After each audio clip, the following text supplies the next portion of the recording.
Hey everyone, and welcome to another episode of Stitching Tales. I am Johanna Lundström.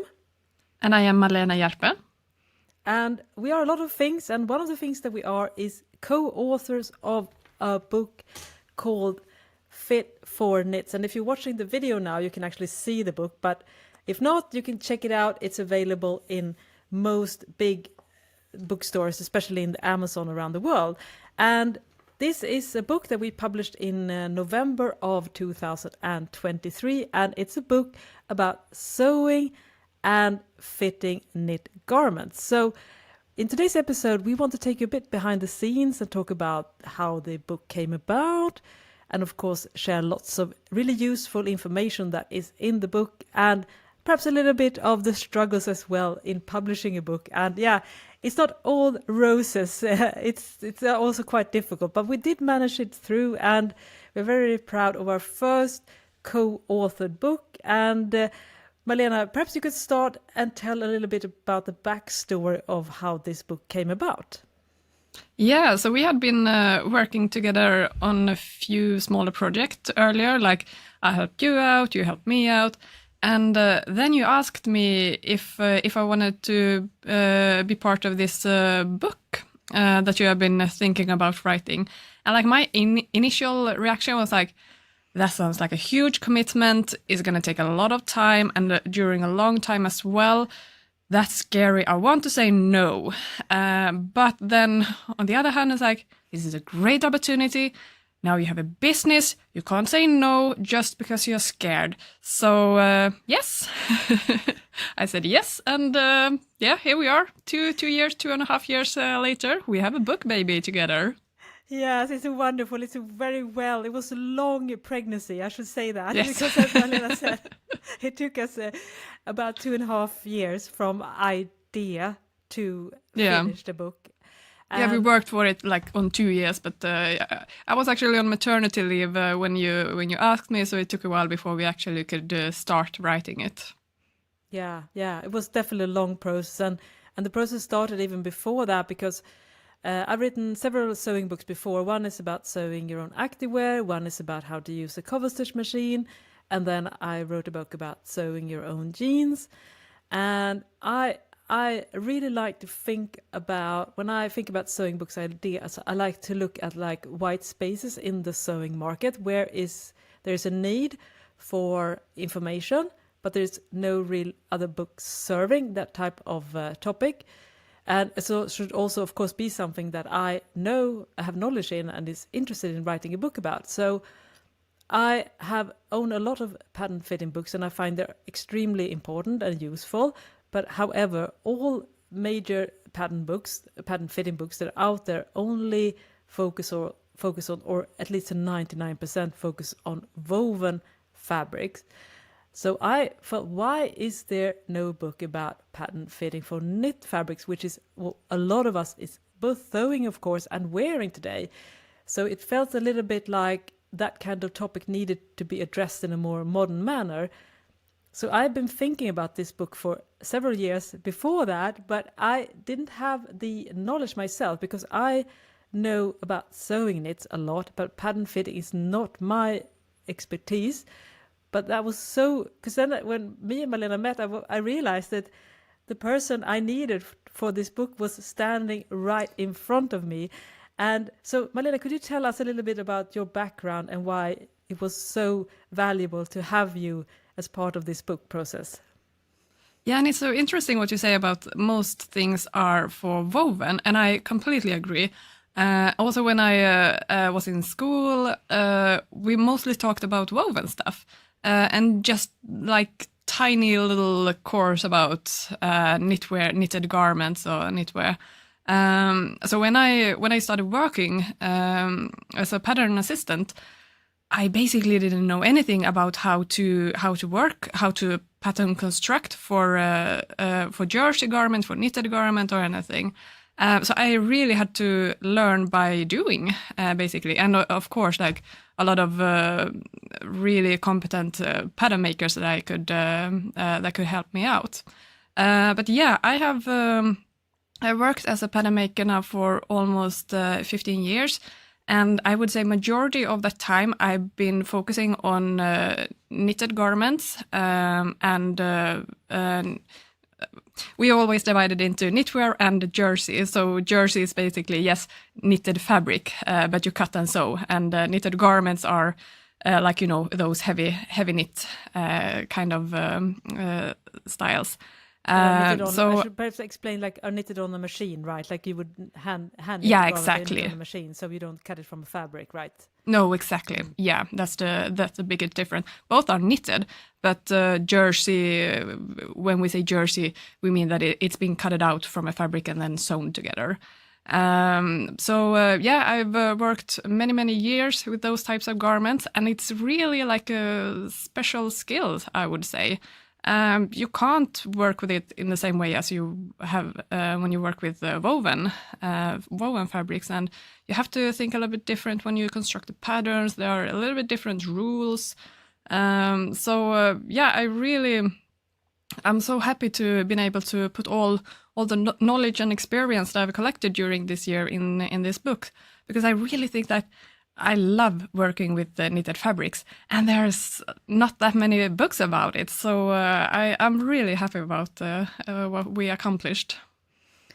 Yes, that makes me so happy to hear. And we really had a high ambition level for this book. We definitely wanted to make sure that it was extremely easy to understand, because sometimes instructions for how to alter a pattern can be a bit confusing, I find, especially if you are a beginner or new to this stuff.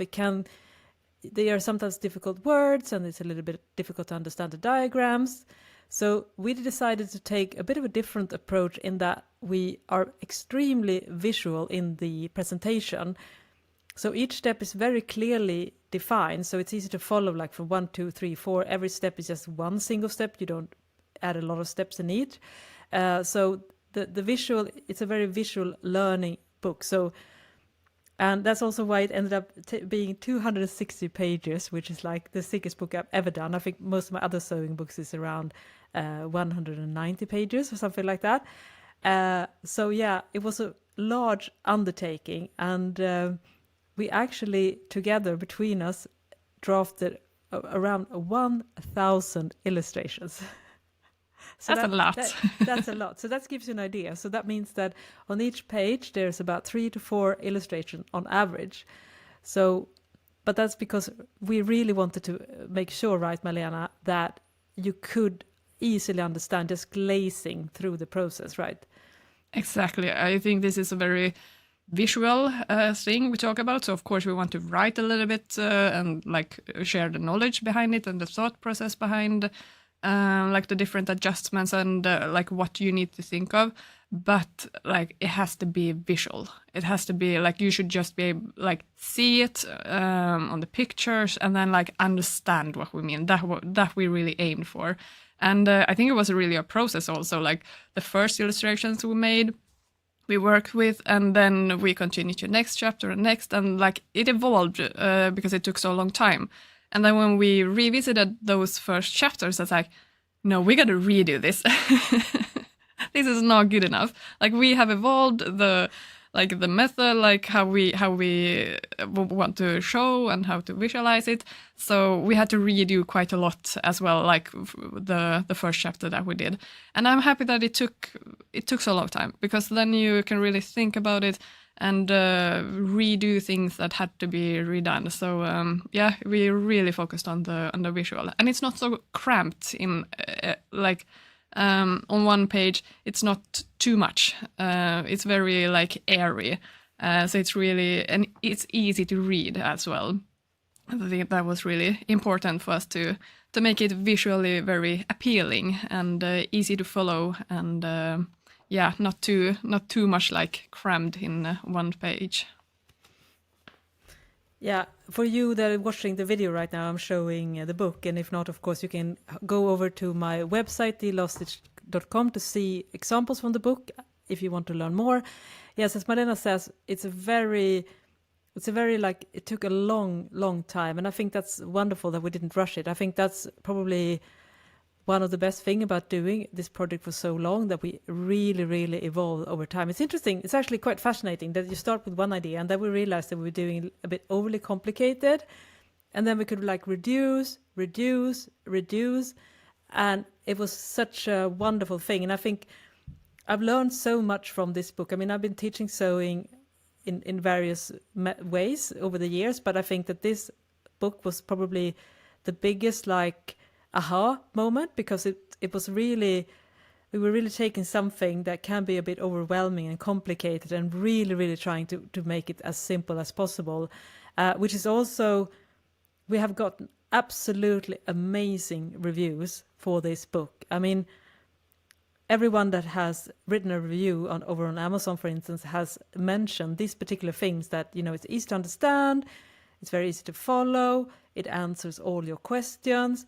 And to me, that is like the most validating thing when you put so much work into a book, that when it gets to the hands of our fellow sewists, that you find like, wow, this is really helpful. And both people that are beginners and people that are advanced have said that they have found this book really useful. Yeah, so it was really fun to read that some 82-year-old person had read it, and it was really helpful, and someone had sewed for over 40 years and learned so much new things. And then I was like, perfect. Then we hit the mark when jersey has not, or knitted garment, it has not been talked about enough. There really is a lack of knowledge there with when it comes to how to deal with knitted fabrics, because it is a specialty. Yeah, it definitely is. And what would you say, Malena, is some of the common challenges that one might encounter when fitting knit garments as opposed to garments made with woven fabrics? Yeah, so the construction of the fabric, I would say, since it's knitted, it's loops, which gives us stretch, which is the most fantastic thing about knitted fabric. It really, like, the fabric molds around your body then, like it's stretched out where it needs to, so it's very comfortable to wear then, of course. But when you sew, the seams might also be stretched out, and the seams need to be also stretchy enough, because if the fabric is really stretchy and the seams are not, then the seams will crack and will start to pull and will not be comfortable. So really, the sewing is so important when working with knitted fabric. And you usually don't, since the fabric is stretchy, you usually don't have that much shape within the garment, like bust darts or seams that have shape to it like you have in a woven. So that is also the tricky thing about knitted patterns, since all the shape are basically then in the side seam, and that can be a lot of shape in the side seam, and you can't, like, for example, if you make a shaped waist, you can't make it too exaggerated in the waist, because then it's going to be drag lines because of that. So you need sometimes to, how can I say, redistribute the shape, so it goes around your body. For example, you have darts in the back waist to make a nice silhouette. So it can be tricky when you don't have those shaping seams as you have in the woven. So that's but you can add those, of course, yourself, and that we show in the book as well. Like, if you want to add a bust dart, for example, or if you want to have waist darts at the back, like we show it really clearly, both how to sew it and also how to add it on the pattern, because the sewing part is it has a huge impact, I would say, on the fit as well. Yeah, it's very good you brought out the thing about darts, because sometimes you might feel a little bit intimidated by making darts or adding darts to knit garments, because it can feel a little bit tricky to sew. But we show some really easy methods, very detailed, so you will get like great result. And there are also some patterns that have darts, because you, Malena, you have a top, the hazel hand top, where you actually offer an option, right, with darts. Yeah, exactly. I have both B cup that is done without the dart, and then the D cup with a dart.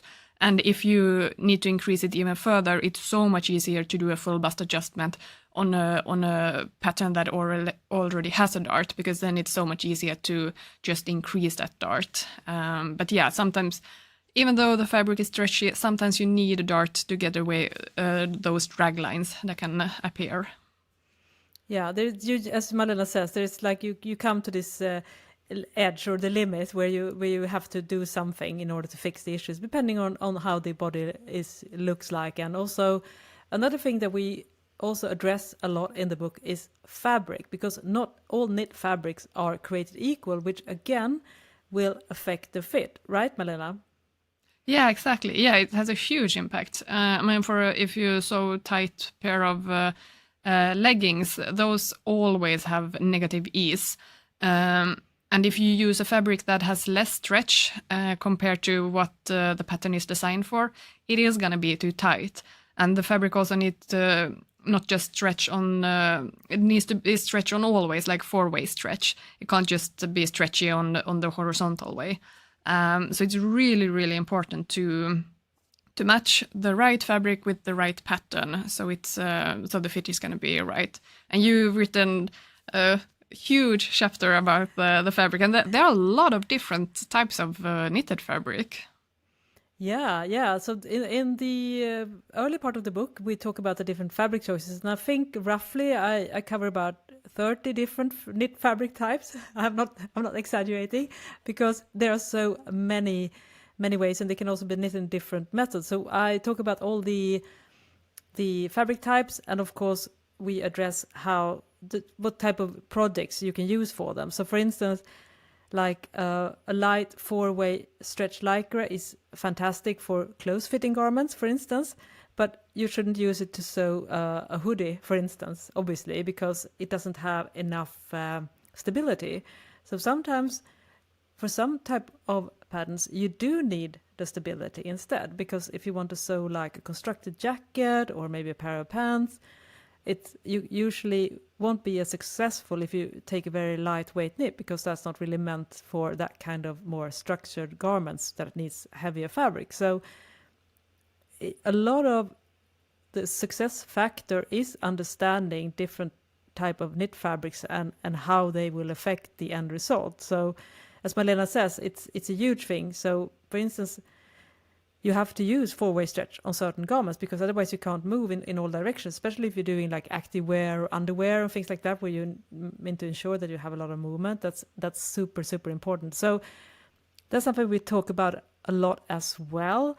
And another thing that is very important as Malena talk about is also the sewing process, because that can too affect the fit. So one thing that we talk about a lot in the book is like the neckline. So the neckline can gape, right? And that can be both a fitting issue, but it can also be a sewing issue. Could you talk a little bit about that, Malena? Yeah, and it's really tricky to know, is it a fitting issue or is it just a sewing issue? Because when you sew the seam, and the machine can actually stretch out the seam, like if you, for example, have a really foot pressure, like that is really high, it pushes down the fabric, and then the feeding dogs are like pulling the fabric, and it is gonna stretch out. Usually, if you steam it really well, it goes back, if the fabric also has a good recovery. But it might be that it has been stretched out, and when it's sewn, it's like stabilized in the stretched out way.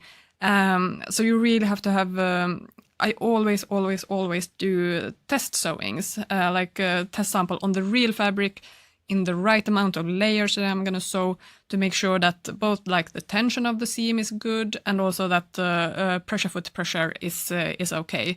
So always do tests, so you see that the seam is workable in the fabric. And I mean, speaking of neckline, we always we may make mistake, even though like I've been sewing since I was like 14, 15 years old or something. When I made the t-shirt for the Hazel Hen tea, when I took for the cover, for the photo sample, I the neckband was like slightly too short, and also when I did the top stitching, I didn't stretch out the neckline like anything, and the tension was really really high on that stitch, and it looked fine when you like just have the garment on a table or a hanger, no problem. But then when the model was wearing it, I mean, obviously since it's a tight garment, everything stretched out a little bit as it should. But then the neckline, that stitching kept it together, and the neckband also a little bit too tight, so it wasn't stretching out properly. So then you can see those drag lines from like the inner shoulder point, and it might look like it's a fitting issue, but it's actually a sewing issue. So, I mean, when I got the photos, I loved the photos, everything else except those drag lines. But then it was like, it's too far in the process now. I have to use those photos. I will retake them someday. Well, 3 years later, now it's like, okay, now we have a book about this. I can't have a cover photo with those drag lines. So now my model has retaken the photos. I didn't add a stitch this time. It's like, I'm not going to do that. And now it looks really, really nice. So yeah, even though you have all the experience, all the knowledge, we mess up as well, unfortunately. Yeah. Yeah, definitely. I mean, it's a learning process. And again, fabric choice will also affect how the neckline looks like. For instance, if you're using a rib which has a lycra content, it has better recovery. But if you're using a fabric that is 100% cotton, for instance, or 100% maybe another natural fiber, it will stretch out and might not bounce back, right? Because when you put it on. Yeah. So that's also something to consider. And also in the book, speaking about that, we also talk about how to alter the length of the pattern piece. So for instance, usually if you buy a t-shirt pattern or get a t-shirt pattern, there will be only one pattern piece for the neckband. But as we have both discovered, different type of ribbing or neckline fabric will definitely affect how it looks like. So what I love about your sewing pattern, Malena, is that the hazel hen tee, for instance, you have two different neckline patterns. One that is made for self fabric. I mean, self fabric is obviously like the t-shirt fabric. And then, which is slightly longer and slightly more narrow, right? And then you have a second pattern piece if you want to use like a ribbing fabric, which is quite common if you're sewing a t-shirt, which is usually like a 1x1 rib, for instance, with cotton lycra mix. And that is slightly shorter and slightly wider. And I have not seen that in any other sewing pattern. I'm sure there are others out there, but I definitely, as a consumer, really, really appreciate that extra effort. And if your sewing pattern doesn't have those options, which most doesn't, you can check our book and we show you how to like rough percentages of how much you should shorten the neckband depending on what type of fabric you want to use. So again, there's so many different factors, and if you're equipped with all this knowledge, you will get so much better result. And I think a lot of times when we are struggling with sewing and fitting knits is because we don't have an understanding of the fabric and how it relates to the fit and the sewing. Yeah, that is so true. Like for the neckband example, like, yeah, you can't create one pattern piece that's going to be suitable for all different types of fabric. Is just impossible. So as you said, like for the pattern that is suitable for rib, like 1x1 rib, then it is 75% of the neckline, and the one that is made for like the shell fabric, like the same fabric as you sew the garment in, then it's like, I think it was 85% of the neckline length. And if you would use a stiffer fabric, then you might even have to make it even longer. So I've given two options, like the most common one, but if it could be something in between as well, or even shorter or even longer. So it's really like you have to adapt it based on your fabric, and you kind of get a hand feeling about it after a while, like when you pin the neckband to the neckline and you like stretch it out and see like, is this gonna work or not? And I've done that, like I pinned everything, and just before I'm gonna sew, it's like, no, this is too short. It's not gonna work. I have to make a longer neckband, because I can feel that when you stretch it out, it's like, yeah, no, it's not gonna match. So you get the experience in your hand. That's super important. And just because the pattern has a pattern piece for the neckband, you might have to adjust it. Yeah, it's very, very true. And as you say, Malena, you can definitely feel it, especially if you're using like a lycra ribbing, or you're stretching it out, and you can start to feel like a resistance. And you're going to have to really pull the fabric when you're attaching it. There's probably a guarantee that there will be puckers when the fabric is, I mean, even though you can match it, it will pull it together, so you probably end up puckers. And the opposite is true, of course, as well. If you're using a very soft ribbing and you start to attach it along, and you see like, okay, this is actually as wide as the neckline now when I'm working on it, because that's probably not your goal. I mean, I would say there are probably some exceptions if you're using like a super stable fabric, but in all instances, the neckline, the neckband should be at least slightly shorter than the circumference of the neckline. So it's definitely good. Like if it started to grow, you should trim it probably. Yeah, definitely, because otherwise it won't lay flat when you wear it, and also when you wash it. I've seen this on so many boat samples that they have a 1x1 rib, and it's fine when you buy it, but then after you washed it a couple of times, like you see that the stretch in the fabric is it's growing, the rib, and then it starts to stand out, and even with the pressing, it's like still like bubbling. So it's so common on boat samples as well that maybe the length has not been, it's not really proper.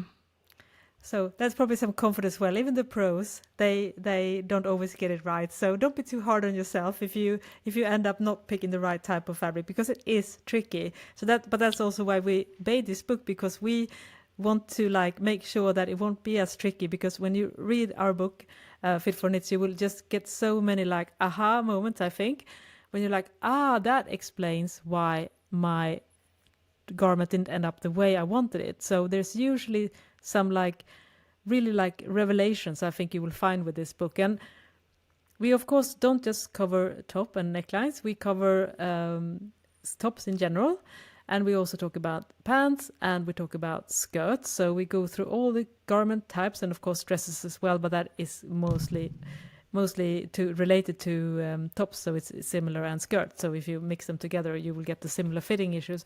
One thing I also talking about like revelations is you, Malena, you gave me some really, really fascinating revelations about the shape of the sleeve cap when you're sewing a knit top. That on some patterns you will see that the sleeve cap is quite low, quite flat, and on some it's quite high, and on some sleeve caps the front and the back piece is identical, and on some patterns the back sleeve cap is slightly less shallow shaped, and on the front it's slightly more shallow, the curve in the front. So could you talk a little bit about how the shape of the sleeve cap, how it differs, and why so something you need to like think about? Yeah, so if it is the same front and back shape, then it's usually a simplified version, like to make it easier, to make it, I don't know, quicker, or less time consuming.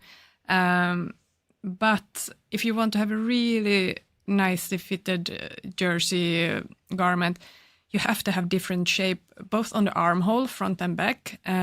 Front armhole is like more scooped out, it's more curved, because the shoulders are usually placed a little bit forward. And that's also why you want, like, the back armhole is, it's not that deep, because you want to have that extra width. And the same goes for the sleeve head shape, or the sleeve cap, that at the front it's a little bit more curved, since the armhole, your arm is placed a little bit forward, so you want it a little bit more scooped out, and in the back you want to have that little extra room for movement, so that's why it's less curved. So the shape is really important. And also, as you talked about the height, you can have, for example, like the same shape for the armhole front and back. I mean, yeah, the shape front and back is different, but like on a garment, you can have different shape on the sleeve cap and it still matches the armhole. So if you, for example, have a lower sleeve cap, then you need to have a bigger bicep for it to be able to fit the armhole. And this will give you more movement. You can lift up your arms more easily without the whole garment being lifted out. The downside is this, though, that when you have your sleeve down or arm down, there are going to be a little bit drag lines towards the outer shoulder point, since the sleeve head is so short. If you have a higher sleeve head, then it's going to be looking really nice when you have your arms down. So it's really suitable for like a little bit more fancier garments. But when you move your arms up, the whole garment is going to be lifted a little bit more easy. And I found a really good example of this is men's suit. If you have a suit, yes, it looks really nice when you have your arms down. But then if you like a ballroom dancer, if you move your arms up, and if you have a regular suit, everything will be lifted up. I mean, it would not look great. But if you're a professional ballroom dancer, then you have also a special suit that has probably a little bit higher in the armhole and a lot less height in the sleeve head. So it looks really good when you have your arms up, because then the whole suit is also like staying down. And this is like the main pose for that garment. And when you have your arms down, they are going to be a little bit drag lines. It's probably going to feel a little bit tight, but that's fine, because the main purpose is to have your arms lifted up. So yeah, it really depends. Like one is good for one thing, and depends on what kind of garment you have. If you have activewear, a lower cap height is better then, because you get more movement. Yeah, that's so interesting to hear. And I love that analogy to the ballroom dancing, because that really gives you an idea of how you have to like adapt depending on what type of base movement you have. So that's, again, something you have to consider. I mean, if you're making something that you want to work out in, for instance, you should definitely pick your sleeve cap and use that like slightly lower sleeve cap, right, rather than the high, which is probably nicer if you're like sitting in front of a computer trying to look chic at the office, so to speak, right? It gives exactly. a different feeling. So it all depends, right? There's no sleeve cap that fits all when it comes to the shaping. And again, we cover this in depth in the book. Malena has some really fantastic knowledge and illustrations, and she really goes into deep and explain this, and also how you can alter the sleeve cap shape depending on what type of use you want to have for your garment and the shaping. Another revelation that I got from Malena is the fact that on knit patterns, oftentimes, ideally, the sleeve cap should have a negative ease, meaning that the seam line length, the stitch line length of the sleeve cap is slightly shorter than the stitch or the seam line of the armhole. So the sleeve cap should be slightly stretched out during sewing, which goes against all common knowledge when constructing a pattern or sewing a woven fabric, because we have all been taught that there will be extra ease in the sleeve cap, and you need to like ease that in at the sleeve cap using like basting stitch, and you have to like pull the fabric together. And so, for instance, if you're sewing a jacket in wool, maybe could be several centimeters of ease that you need to fit in, which can be tricky, right? Because you don't want to have like puckers. I mean, puff sleeve is one thing, but you don't want to have unwanted gathers at the shoulder. So why, Malena, is it the opposite on lots of knit tops? Yeah, and I mean, it has to be to do with the sewing, that the seam is stretched out. And then if you have a little bit smaller sleeve cap, it's going to hold in a little bit better. And it just looks it gets a better shape to the whole sleeve when you have a little bit negative ease. And it's not a lot, and it depends also a little bit on the fabric. But I would say like on a regular single jersey, you want to have like -1.5 maximum ease. So it just gives a nicer shape when, it gives a nicer shape when you wear it. So yeah, that is the complete opposite of how you construct a woven. And I didn't know this when I started working as an assistant. I don't even want to think about the first patterns I made. This I learned by doing, definitely. Yeah, that's so interesting to hear that even though you trained as a pattern maker, you weren't like, this wasn't like a school thing. You had to learn it from people that was more experienced in the trade, which again shows how little knowledge there is when it comes to knit fabrics and pattern making, even if you go to school and learn about this, not just from books, right? I find that and I think the fashion has also changed a lot for knit. Like in the early 90s, where like it's just oversized jersey t-shirts, like it required a little bit different constructions then, and it wasn't that important that the sleeve head was shaped because it was so oversized. So then you get by. But then nowadays, like, it's been a huge change, I think, in just the fashion for knitted garments. Like they have become much more advanced, and like detailing could almost be like on a woven, same details as on a woven garment. So that also then the pattern making, drafting has to evolve as well, and the sewing techniques and everything. Yeah, that's very true, because I have some older sewing pattern for knits for both from the 70s and the 80s and also 90s. And I would say pretty much all of those have extra ease when you're doing the sleeves. So it was incredibly difficult to get them nice fitting. And now, of course, I understand why, because it shouldn't really be there unless perhaps if you're working with oversized, stable knit jacket, then maybe you could get away with it. But these were still patterns that was somewhat fitted, and it was extremely hard, if not impossible, to get all that extra fabric in without ending up with gathers around the sleeve cap area. We should also say that if you have a sewing pattern that you love, that perhaps is a little bit older and it has that extra ease, we show in the book as well how to remove sleeve cap ease, and also recommendations for how much you should aim for. Malena says about 1 centimeters.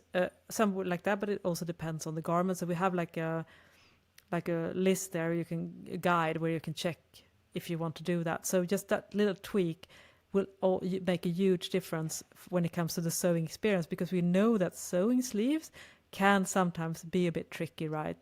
And it's also such a tell if it's a very visible issue, just like the neckline that we talked about earlier. Set in sleeves that doesn't fit well, it definitely it shows, unfortunately. Yeah, and also the sewing order is different from woven, because we usually start with the shoulder seam, then I always do the neckline because it's so much easier to do the neckline before attaching the sleeves. But then you actually sew the sleeve in before you sew the side seam, and that is different compared to woven. So it's also a little bit because of that the sewing order is different. Yeah, exactly. And we show all that, of course, again in the book. We also talk about another type of sleeve that is very common on knit garments, which is raglan sleeve, which is your favorite topic to write about, right, Malena? No, this has been therapy for me. I don't want to express my true emotions for raglan sleeve. I hate it. It's not my cup of tea, if we are putting it correctly, politely. Yeah. No, because the reason is there are always going to be drag lines when you have your arm down. You can't avoid them. And if you have the perfect, you with darts and everything, no drag lines at all, then the whole garment is going to lift up when you move your arms. So it's you can't get them, you can't avoid all those drag lines. And here's also a little bit, we talk about this in the book, don't overfit it. It's okay. Some drag lines are acceptable. It means that you If there are drag lines to the outer shoulder point from the bottom of your armhole, it means that you are going to be able to lift your arms easier and better. So it's a great garment to have as a workout wear when you exercise, because the movement is going to be so much better. But I mean, it is really tricky. You have to basically fit the shoulder into a flat pattern. Like, it's impossible. So raglan is not a favorite of mine. It looks really nice. I mean, I don't mind the style at all. It's just the fitting that is really tricky to get it really right. Yeah, because when you look at a raglan pattern, you get what you say there. I mean, if you a satin sleeve and the shoulder, it mimics the body, right? It's very like you can see exactly. It's like building on your natural body, whereas like a one-piece raglan sleeve, it doesn't look anything like the body, because you're basically trying to get the shoulder and the sleeve in one singular piece, which allows for no shaping unless you slice the raglan sleeve pattern in two or add darts. It's going to be really, really difficult. But that said, you have definitely really been very ambitious with this section of the book, because even though I know that you are not a fan of raglan in that sense, you've done some excellent tutorials on how to at least reduce a lot of the fitting issue that comes with raglan. So don't feel like if you're reading the book and you have struggles with raglan, I can assure you that Malena do have some really helpful method that will at least make the raglan sleeve look better. So definitely there's all the information you need there, but I totally understand you. It's very difficult. There will always be drag lines and excess fabrics, as you say, because if you would fit it perfectly, you wouldn't be able to move your arms, right? Because it's going to be no, exactly. Going to be like a straight jacket. You don't want that. Yeah. No, so we cover a lot of different types of raglan and what you can do, and to a certain point, and then you kind of have to add a dart on the sleeve or add a seam or something to get in more shape. So we show you that as well.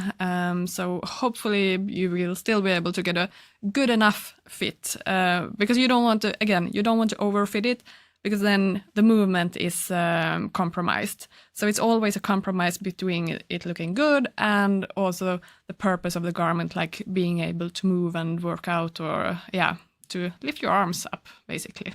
Yeah. So that's as you probably guessed, the chapter about tops is the single largest chapter, but we do have some other chapters as well. And I would like to talk a little bit about trousers as well, or pants, or sewing pants with knit fabrics, because another area that a lot of us struggles with is the crotch area, Malena. Why is it so difficult to get the crotch to look right when we're sewing pants? Yeah, I mean it is a tricky area, and especially also to do fitting on, because when you bend over and you try to pin, and then it's difficult to work with. And here we also show a little bit different types of method, like you can use, like how you can pin on the inside, and like different ways of doing it. But definitely there can be a lot of issues in the crotch area. It's we cover a lot of different things, and especially on leggings, for example, as well. When you don't have a side seam, we also give you insights on how to adjust those kind of patterns, because then you only have the front and back, front rise and the inside seam to work with. So then you are much more restricted on how to do the adjustments. Yeah, because you basically only have the crotch seam and the inseam, right? There's no other way of adding or reducing width on a garment or adding shape. So yeah, that's definitely also, again, something you don't really see in most pattern books, a pattern alteration. How do you alter a pair of pants or a pair of leggings that only has like an inseam? That's definitely, but Malena shows that as well. So I think you will find those things really, really eliminating as well. And we also, of course, as Malena mentioned, also talk about different methods. So for instance, sometimes it's easier to baste when you're doing fittings, and sometimes you can use pins. So we definitely show a little bit different methods as. And you, Malena, you have like always one thing that you always say is like always do a sample, right? Yeah. And Yeah, what do definitely. Because if you buy a really expensive fabric, I mean, you don't want to waste it to find out that the fit wasn't right for you. So I always recommend to do. It can be a wearable prototype first. The important thing here is just to remember that the stretch really has to be similar. Not exactly same maybe, but it has to be similar because that will, I mean, as we talked about, it will affect the fit. So a similar stretch on the fabric and the thickness and weight and a little bit depending on what type of fabric it is. But always recommend to do a test because if you do a test, it's so much easier to cut in the garment then without feeling bad. Because sometimes it is really tricky to really see what is the issue here and also to know how much to adjust. For example, we show you if you want to do a full bust adjustment, like how much width should you add? It's like, I don't know. I have no idea. I cut the garment, cut a little hole, like preferably on both sides, and I see how much gape, like how much width I need to add, and I measure it. Otherwise, it's just guessing. This is the only way to do it to give it an exact measurement. When you pin it like you want to remove fabric, it's so much easier because you obviously then don't have to cut it. You can just pin it, and maybe sometimes you can just sew it in, and it works fine. But it's the adding width that is a little bit more tricky, and then you usually have to cut it open. And especially also when we talk about sleeve, like the fitting of the armhole. Is it the bodice that is a problem? Is it the shoulder or is it the sleeve? Then it can actually be easier to cut away the sleeve or just like 10 centimeters or something to see what's happening. Like, oh, was it the sleeve that was too tight or was it something with the armhole? So it's so much easier if you are able to cut in the garment. Yeah, that's very, very true. You also have usually less seam allowance to work with as well when you're fitting, because on a woven fabric, the standard seam allowance is like 1.5 centimeters, which is 5/8 inches. Whereas when you're doing knit garments, it's usually between maybe 6 millimeters to 1 centimeters, which is 1/4 of an inch to a 3/4 of an inch. So you have less than half usually seam allowance to work with, so you don't have a lot of room for errors. And also perhaps you're using an overlock stitch, so that means that you have like closed the seam allowance, so to speak, as well, or maybe cut it off using a serger knife. So it's really, really difficult to do alteration after the fact, whereas on a woven fabric you can just open the straight seam up and let out some fabric, and then maybe you have manage to add that extra width. So you definitely have to do a lot more thinking beforehand, I think, with knits that way as well. Yeah, and on a woven garment, it's so much easier to fit along as you sew because it has plus ease over the body, like the garment is bigger compared to your body. But a lot of knitted garments, they have a negative ease, meaning that the actual garment is going to be smaller than your body, since the fabric is going to be stretched out when wearing. So then it's like really, really difficult to fit as you sew, because then the raw edges might be stretched out if you try it on. So that I would be really careful with. If you have like a big hoodie or sweater, oversized t-shirt, something, then it's much easier to do. But not on the garment when you have negative ease. So that's why important to also to have similar, if not correct, fabric stretch on the prototype, because otherwise it's gonna give a false result, I would say. Yeah, that's a very, very good point. So I think hopefully we managed to give you some new ideas about how to pattern fit and sew knit clothes. And also, if you're curious about the book, you can find it over. The most likely spot if you want the print book is on Amazon. It's available in most, if not all, Amazon marketplaces around the world. And if you want to get the ebook, you can get it over at my shop, which is shop.theloststitch.com. Or if you like the Kindle version, again, that you can get on Amazon. And the ebook version that you get from my shop is as a PDF format, so it works with every type of reader. We should also talk a little bit about the realities of making a book, because we don't have a big publisher behind us, right? We did No. everything ourselves. Who is the publisher, Johanna? I am the publisher. Yes, every book needs to have a publisher. In my case, I am actually having my own publishing company, The Last Stitch as well. So that has been a huge learning experience, because all my sewing books I have published myself. I have experience previously with working with the publisher. When I was long time ago, I wrote books about how to use the internet. That was in the early 80s, right? That was almost 25 years ago. So you had to read a paper book on how to use the internet. So I had some experience in the publishing industry that way. And I also have a background in newspaper and magazines, so I knew how to write and like design pages. However, this has been a huge learning curve, especially figuring out how to get physical copies of the book around the world. That has been a massive, massive struggle if you're a small publisher based as we are in Sweden as well. Yeah, I can only imagine like the logistic behind it. I mean, it must be a nightmare to figure everything out. Yeah, it took me so long, and I still struggle sometimes. But yeah, so what is that? Right now, this system is like this: that once the digital files are done and everything, the book is sent out to a printer, and then the printer ships all the books to distributor, and the main distributor is based in the UK, because the books that I do and that we do are all made in English, so the biggest market is English speaking countries. So, and then the distributor has a deal with Amazon, so that Amazon will list the books that this distributor is distributing. So I myself am not able to get into Amazon as myself or my publishing company.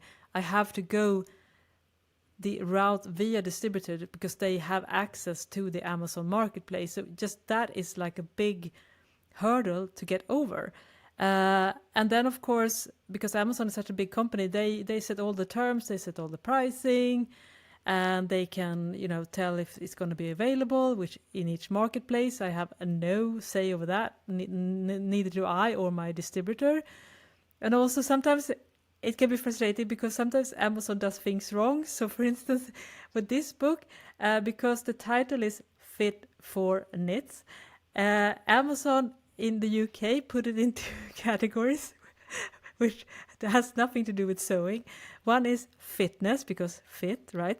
And the other one is knitting, because knits. And I've tried to change this, both myself, but I have just been like neglected and then through my distributor, but they have not been able to sort this out either. So that kind of frustrated, because I can't, like, the book has been, if it had been in the sewing category, it would be in a #1 bestseller. but because it's not, it's in knitting and fitness, it's totally different.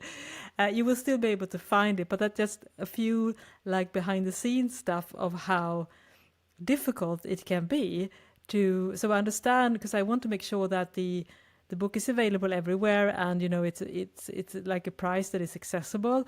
But the reality is that it's extremely difficult to publish a print book and get it around the world, and expensive, unfortunately. So that's the reality of it. Yeah, I mean, that is hilarious. That is, I don't know, a fitness category. That means like, no, you can't automate everything in the work. Like a human being has to see what is it actually, which category should it actually belong to. That is just so funny. Yeah, it's funny, but also it's frustrating. But I cannot laugh at it now. But sometimes I get super frustrated. But again, that's what we also want to say. We're so very grateful for that to all of you that has already gotten our books, and of course also that you took the time and wrote reviews, because those help a lot as well. Because it's not easy to get new eyes on a book, because we have some people that follow our work, but we also need to reach outside our own community, right? So if you have bought the book, and we would be so grateful if you wanted to add a review as well, or just spread the word if you like the book. You can of course say if you don't like the book. Otherwise, it's very important that you feel free to do that. But we're just very, very grateful for all of you that has recommended the book, because it helps so much to get the word out there and hopefully help others that are having similar struggles that many of us have when it comes to sewing and fitting knit garments. Yeah, definitely. And if you want to read a little preview or get a sample, you can still get a sample from your website, right? Yes, you can. So you should you could search for we have a sample for how to do like full bust FBA adjustments. So you can, and small bust adjustments as well. So you can search for FBA or full bust adjustment on my website theloveStitch.com, and then in that blog post there's also a download link where you can get access. You can get an idea of what the book is about. So that's a very good point as well.